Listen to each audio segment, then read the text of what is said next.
is Nathan here, and we have our first guest. This is Mr. Jared Eakins. You know him, you love him. That's right. The mountain man himself. So, what we're going to do starting now is we are going to be interviewing just some of our church members and just get to know each other during this quarantine season. So, Jared has boldly asked to be the first man. No, I asked you to be the first. Voluntold, I think we can say. That's right. Yep. So Jared's taking the plunge and being the leader. So yeah, what this is going to look like is just I'm going to ask Jared a few questions, and hopefully it's just a good time of getting to know Jared. So if you have any follow-up questions, just text him all of them. You got my number. That's right. I'm sure you'd love to follow up, but cool. So question number one for you, Jared, is just who is Jared Eakins in a nutshell? Man. I guess you'd say I'm a lover of life. Nice. I kind of grew up as a sports nut for sure. And I think I have a hobby of collecting hobbies. It always seems like, the next big thing for me. So I still enjoy sports big time, but I'm also huge into technology and woodworking and camping, anything outdoors related for sure. Fishing, hunting, lots of camping and canoeing and stuff like that. So I don't know. I think lover of life. I just enjoy all the awesome gifts that I've been provided with to use. So it's been great. So the real question comes down to, what have you not done? I am terrible at art. At art. Gotcha. At art. Yeah. Sorry, Renee, but it's not my forte. Yeah, but you are musical. You do Yes. photography. You do video. So, I mean, it's like, we're talking like drawing and painting, right? Right. Anything that involves going from here to paper or anything like that, that's not exactly me. Yeah, gotcha. Yeah. So Jared is the man of multiple talents. So he went on our youth camping trip, and basically we survived because of Jared. Is the simplest way to put it. So it's pretty awesome. He introduced me to camping in hammocks. Love that. Yes. And he took care of us, and we survived tornadoes. We did it. It was good. It was good. Yep. So yeah. Mosquitoes. And what? The mosquitoes, of course. Oh, the mosquitoes, yes. And Minnesota mosquitoes are something else, for sure. Nice. All right. So that is Jared. I would definitely agree with that. Jared does all kinds of cool things. He helped me build a little model airplane. More for me, I was going to say for my boys, but it was really for me, just being these kids. So it was really fun. It's pretty awesome. So, okay. So Jared, next question. If you could share a meal with 4 individuals, whether living or dead, who would they be? I got this question ahead of time, and I had plenty of time to prepare, and I still haven't kind of figured out exactly who I was going to say. Yeah. Who I came up with, though, was Coach Matt Campbell, Iowa State. Oh, okay. Love that guy, for sure. Nice. Steve Irwin. Oh, yeah. Absolutely, Steve Irwin. Guy I grew up just idolizing. Oh, yeah. Nice. This is an off the wall one, but Harriet Tubman. Oh, I would go with Harriet Tubman. And the fourth one, I couldn't decide. Yeah. So I'm gonna go with a lifeline and say that it's gonna have to be my wife for sure. Oh, very good, very good. You're smooth, man. You're smooth. Nice. Wow, that's cool. Quite a broad spectrum. Yeah. Yeah. Very good. Okay, next question. If you could have any superpower, what would you have? Oh, man. Marvel, DC, any of them. Yeah. I don't know. I think it'd be in the transportation realm, whether that was flight or teleportation. Mm-hmm. I think we'll just go with teleportation.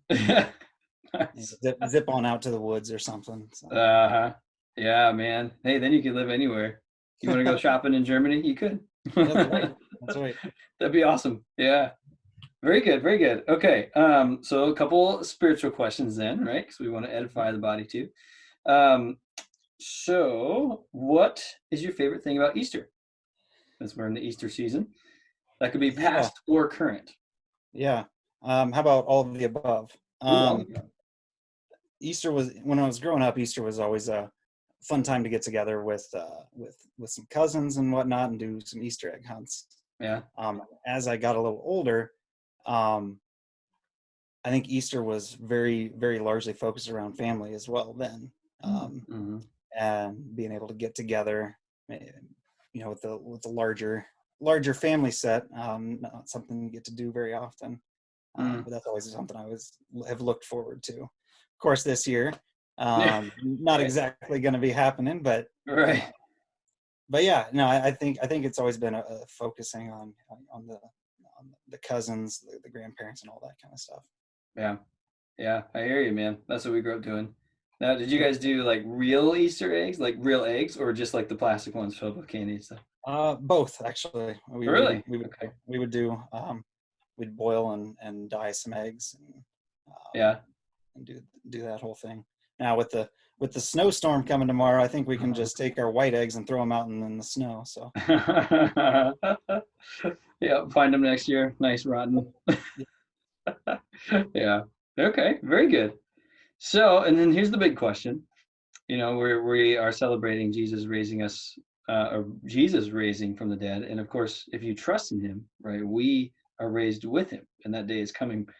He has raised our souls now, if we trust in him, and then the day's coming where our bodies will be raised again too. So, that said, just give us a quick insight into how Jesus saved you, man. How did he raise your soul? yeah, yeah. I mean, it's not a a massive story to it, but I grew up in a Christian home. Um, Music, I think, was the largest conduit between me and truly connecting with Christ. Um, I think it was when I was in high school, probably around sophomore year or so, really started to get into music, and Mm. went to my first multi-day music festival in Oshkosh, Wisconsin. Nice. And Favorite um, band that you saw?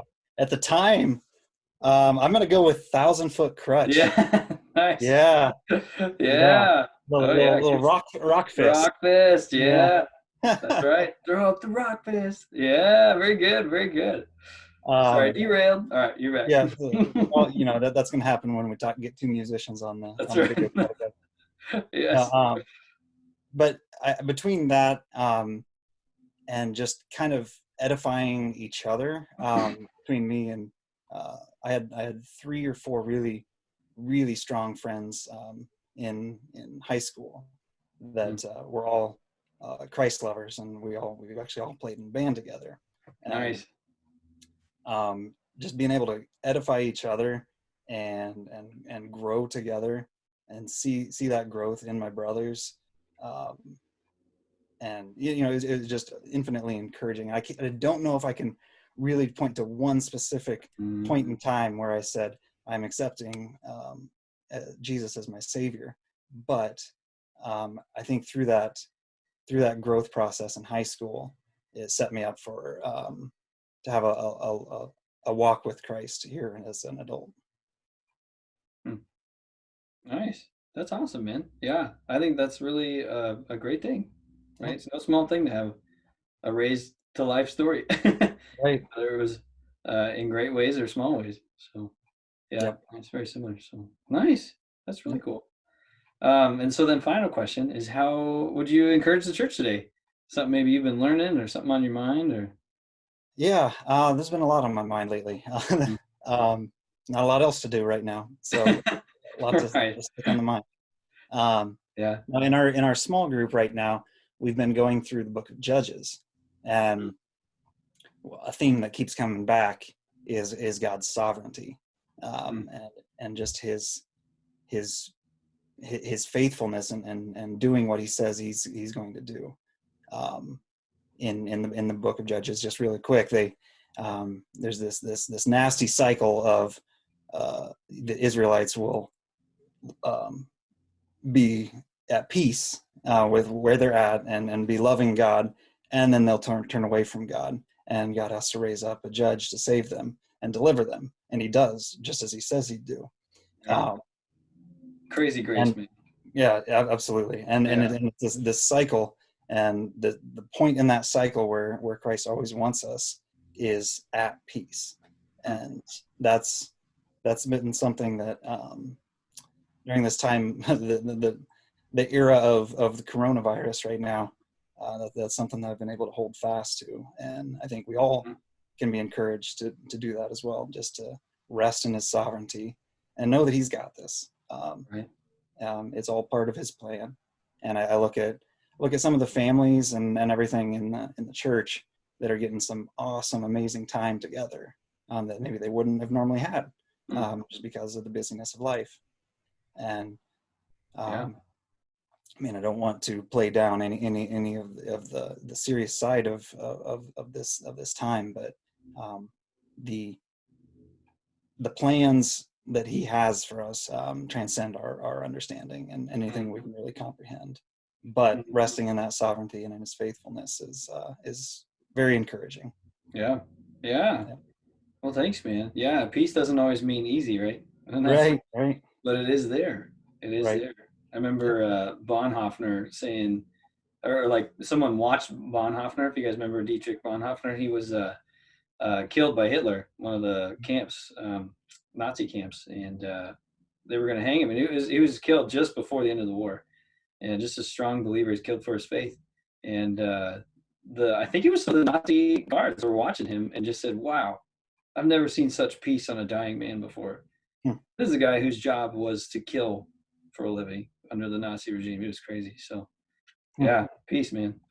Yep. That's right. So, well, thanks, Jared. Yeah, that's Pastor Jared right there. So he's one of us as the elders there. So, yeah, thanks, dude. I appreciate it. Thanks for the time. And we just hope to do a lot more of these and keep the community going as we're just entering the quarantine season. Keep the fellowship going as a church and get to know one another. So, yeah, like I said, all follow-up questions you can just hammer Jared with. So he'll be great. But thank you guys, and stay tuned for the next one. Happy Easter, everybody. Awesome. Thanks, Jared. See ya.